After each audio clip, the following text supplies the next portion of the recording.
नमस्कार, स्वागत है आपका संवाद 365 देख रहे हैं आप। मैं हूं आपके साथ दिग्विजय सिंह चौहान। इस कार्यक्रम में हम बात करते हैं उत्तराखंड की 5 बड़ी खबरों की, लेकिन आज बात होगी जोशीमठ भू धसाव से जुड़ी हुई 5 बड़ी खबरों की, जिसमें सबसे पहले हम बात करेंगे कि जोशीमठ में जो भू धसाव वाला इलाका है, जो असुरक्षित क्षेत्र है, वो दायरा लगातार बढ़ता जा रहा है। अगली खबर में हम बात करेंगे जोशीमठ के हालातों पर प्रधानमंत्री नरेंद्र मोदी भी चिंतित हैं और प्रधानमंत्री ने भी इसकी जानकारी ली है।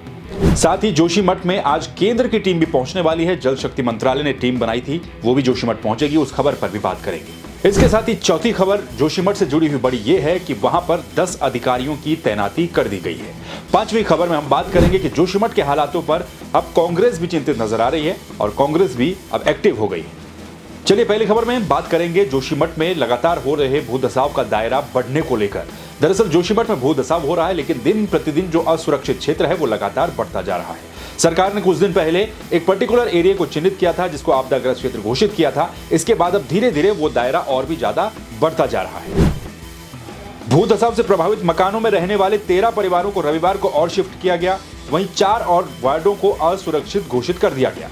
रविवार को शिफ्ट किए गए परिवारों में से 2 परिवार गुरुद्वारा जोशीमठ, 3 परिवार होटल नंदा देवी और 8 परिवारों को होटल द्रोणागिरी में अस्थायी तौर पर शिफ्ट कर दिया गया है। यानी कि अब तक शिफ्ट हो चुके कुल परिवारों की संख्या अब 118 हो गई है।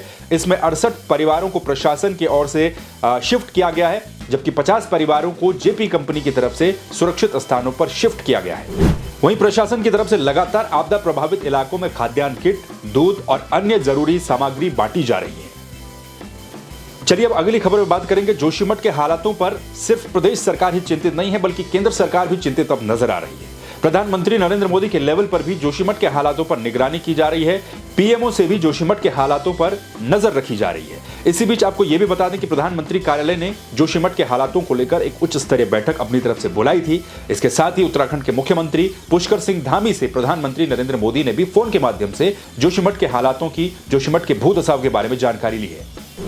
सीएम धामी ने पीएम मोदी को फोन पर जोशीमठ के ताजा हालातों के बारे में अवगत करवाया। मुख्यमंत्री ने बताया कि प्रधानमंत्री ने जोशीमठ के संबंध में फोन के माध्यम से बातचीत कर प्रभावित नगरवासियों की सुरक्षा और पुनर्वास के लिए उठाए गए कदमों और समस्या के समाधान के लिए तत्कालिक और दीर्घकालिक यानी कि लॉन्ग टर्म के जो काम होंगे उसकी योजना और प्रगति के बारे में भी जानकारी ली।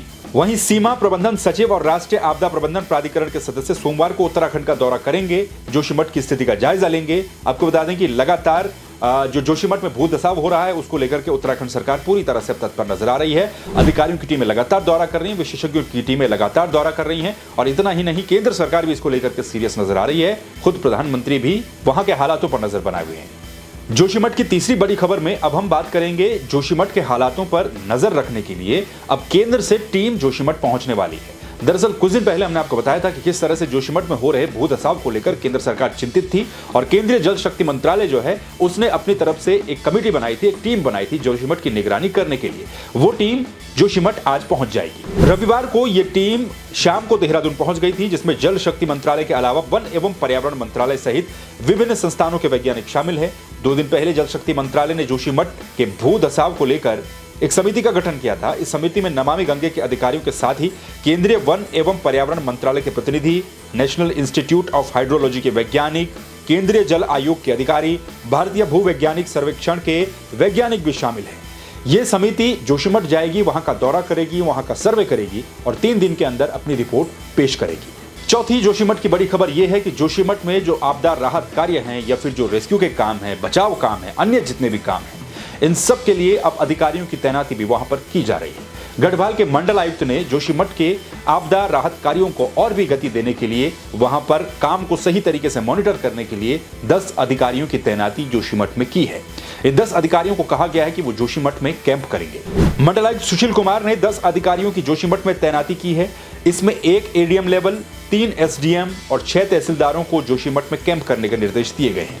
इससे पहले मुख्यमंत्री पुष्कर सिंह धामी ने जोशीमठ में आपदा का निरीक्षण भी किया था और कहा था कि स्थानीय प्रशासन को भी ये कहा था कि अपने स्तर पर एक उच्च स्तरीय समिति का गठन किया जाए, जो कि यहां पर लगातार मॉनिटरिंग करे इसके अलावा मुख्यमंत्री के सचिव आर मीनाक्षी सुंदरम और आयुक्त गढ़वाल सुशील कुमार को जोशीमठ में कैंप करने के निर्देश दिए गए थे मुख्यमंत्री के द्वारा।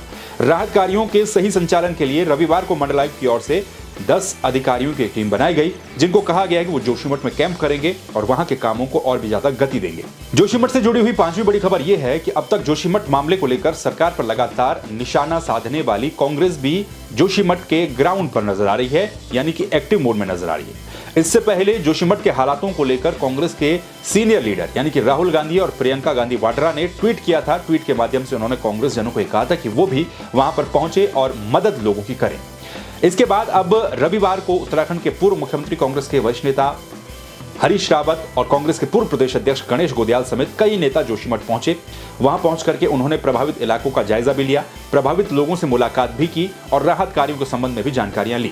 जोशीमठ में हो रहा भूत दसाव क्योंकि अब एक नेशनल न्यूज बन चुका है और इसी का ये असर है कि कांग्रेस के सीनियर लीडर राहुल गांधी और प्रियंका गांधी वाड्रा ने उस पर ट्वीट किया था और कहा था कि कांग्रेस के जो नेता है, कार्यकर्ता वहां पर जाएं, लोगों की मदद करें, लोगों तक मदद कैसे पहुंचाई जाए उसके बारे में विचार करें। उसके बाद ही लगातार अब हरीश रावत पहुंचे, गणेश गोदयाल पहुंचे, उससे पहले प्रीतम सिंह पहुंचे थे। ये थी जोशीमठ की 5 बड़ी खबरें। जोशीमठ आपदा को लेकर क्या क्या अपडेट है वो हमने आपको बताया। आपका क्या कुछ कहना है, आपकी क्या प्रतिक्रिया, आप कमेंट करके जरूर बताइएगा। बाकी खबरों को देखने के लिए आप संवाद 365 को सब्सक्राइब कर दीजिए। नमस्कार।